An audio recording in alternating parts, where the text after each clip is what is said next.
Shalom, salam sejahtera bagi kita semua. Kembali lagi dalam renungan harian kita. Mari kita memuji Tuhan, kita bernyanyi. Kita katakan, Bapa, ku persembahkan tubuhku. Bapa, ku persembahkan tubuhku sebagai persembahan yang hidup, kudus, dan yang berkenan padamu, sebagai ibadah yang sejati. Ku sembahkan Tuhan, ku sembahkan Tuhan, ku serahkan hidupku kepadamu untuk kemuliaan nama-Mu. Ku sembahkan Tuhan, ku sembahkan Tuhan, ku serahkan hidupku kepadamu untuk kemuliaan nama-Mu. Amin. Mari Bapak Ibu kita membuka Alkitab kita dari Kitab Imamat pasal 18 ayat pertama sampai dengan yang ke-18. Demikianlah firman Tuhan dengan perikop kudusnya perkawinan. Tuhan berfirman kepada Musa, berbicaralah kepada orang Israel dan katakan kepada mereka, Akulah Tuhan Allahmu. Janganlah kau berbuat seperti yang diperbuat orang di tanah Mesir, di mana kamu diam dahulu. Juga janganlah kau berbuat seperti yang diperbuat orang di tanah Kanaan, kemana aku membawa kamu. Janganlah kamu hidup menurut kebiasaan mereka. Kamu harus lakukan peraturanku dan harus berpegang pada ketetapanku dengan hidup menurut semuanya itu. Akulah Tuhan Allahmu. Sesungguhnya kamu harus berpegang pada ketetapanku dan peraturanku. Orang yang melakukannya akan hidup karenanya. Akulah Tuhan. Siapapun di antaramu janganlah menghampiri seorang kerabatnya yang terdekat untuk menyingkapkan auratnya. Akulah Tuhan. Janganlah kau singkapkan aurat istri ayahmu, karena ia hak ayahmu, dia ibumu, jadi janganlah singkapkan auratnya. Janganlah kau singkapkan aurat seorang istri ayahmu, karena ia hak ayahmu. Mengenai aurat saudara perempuan, anak ayahmu atau anak ibumu, baik yang lahir di rumah ayahmu maupun yang lahir di luar, janganlah kau singkapkan auratnya. Mengenai aurat anak perempuan dari anakmu laki-laki atau anakmu perempuan, janganlah kau singkapkan auratnya, karena dengan begitu engkau menodai keturunanmu. Mengenai aurat anak perempuan dari seorang istri ayahmu yang lahir pada ayahmu sendiri, janganlah kau singkapkan auratnya, karena ia saudaramu perempuan.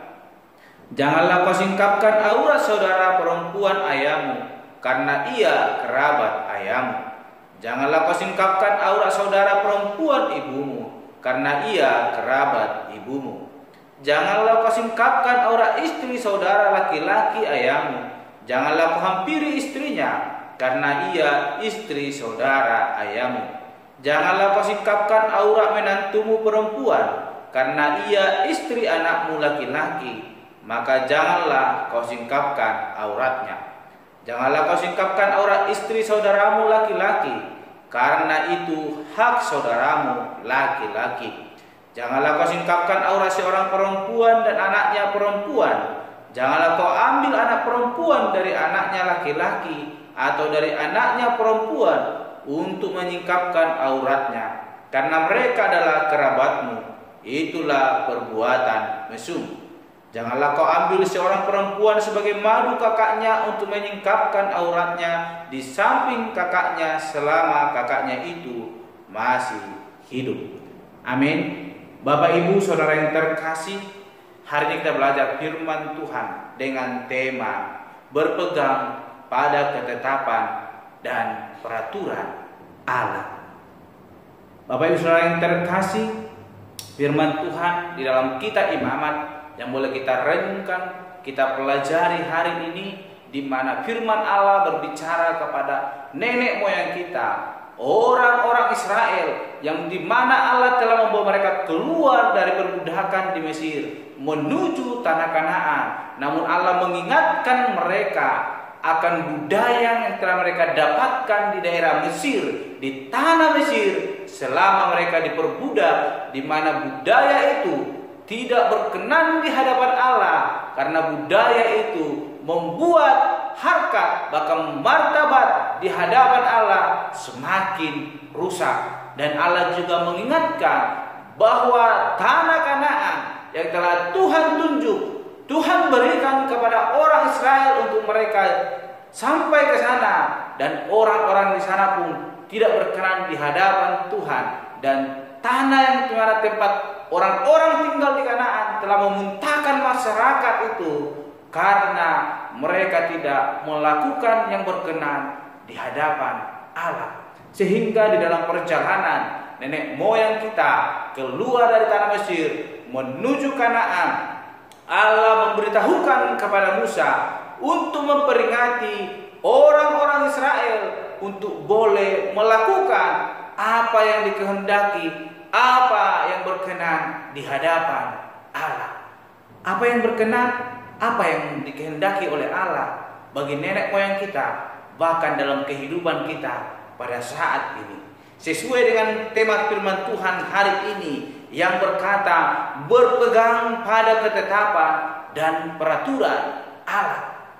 Allah telah memberikan ketetapan, Allah telah memberikan peraturan untuk hidup kita semakin baik dan hidup kita semakin bermoral. Dan hal itu juga yang telah kita lakukan dalam kehidupan kita sampai hari ini. Dan hal itu tidak boleh kita langgar. Jikalau kita melanggar hal itu, maka penghukuman yang daripada Allah akan siap menanti kehidupan kita. Namun jikalau kita melakukan dan mendengarkan kehendak Allah, dikatakan di ayatnya yang ke-5b, dikatakan orang yang melakukannya akan hidup karenanya, akulah Tuhan. Jelas Bapak Ibu sayang terkasih, firman Tuhan yang boleh kita renungkan hari ini yang akan menjadikan kita semakin layak di hadapan Tuhan, maka hidup kita semakin berkenan di hadapan Tuhan, hidup kita semakin hidup di hadapan Tuhan. Lewat apa? Melakukan kehendak Allah, peraturan Allah, yaitu yang pertama mari kita baca Bapak Ibu sayang terkasih, mulai dari ayat ke-6 sampai 18 ada kata janganlah. Ini berkata bahwa kita dilarang untuk melakukan, kita dilarang untuk sekalipun untuk melakukan itu, namun kita diperintahkan untuk menjauhkan itu, untuk tidak melakukan itu, sehingga hidup kita berkenan di hadapan Allah. Apa yang dikehendaki Allah dalam hidup kita sesuai dengan perikop hari ini berbicara tentang kudusnya perkawinan, bahwa orang-orang yang di Mesir, orang-orang yang berbudak, orang-orang Israel melakukan kebiasaan hidup yang tidak berkenan di hadapan Tuhan, kehidupan yang tidak bermoral, sesuka hatinya boleh melakukan perkawinan tanpa dikehendaki oleh Allah. Namun orang Israel adalah orang yang dikasihi oleh Allah, orang yang dipilih oleh Allah menjadi umat kesayangannya, umat pilihannya, sehingga Allah tidak mau mereka hidup terpuruk di dalam kehidupan yang tidak bermoral, sehingga Allah mengingatkan itu dan bahkan juga mengingatkan kita hari ini, sehingga hidup kita semakin berkenan di hadapan Allah dengan melakukan perintah Allah. Yang pertama dikatakan bahwa janganlah menghampiri seorang kerabatmu yang terdekat untuk menyingkapkan auratnya, akulah Tuhan. Allah berbicara bahwa saudara-saudara yang terdekat dengan kita, yang masih ada hubungan darah, sebagaimana yang kita lakukan sampai hari ini sebagai orang percaya, orang-orang yang bermoral, bahwa kita dilarang untuk menyingkapkan aurat daripada saudara-saudara kita, karena itu adalah saudara kita. Dan siapa yang melakukan itu disebut dengan zina, dan dia melakukan dosa di hadapan Allah. Dilanjutkan di ayat ke-7 sampai ke-18, ada banyak kata jangan. Dimulai dengan kata jangan yang memerintahkan kita untuk tidak melakukan itu.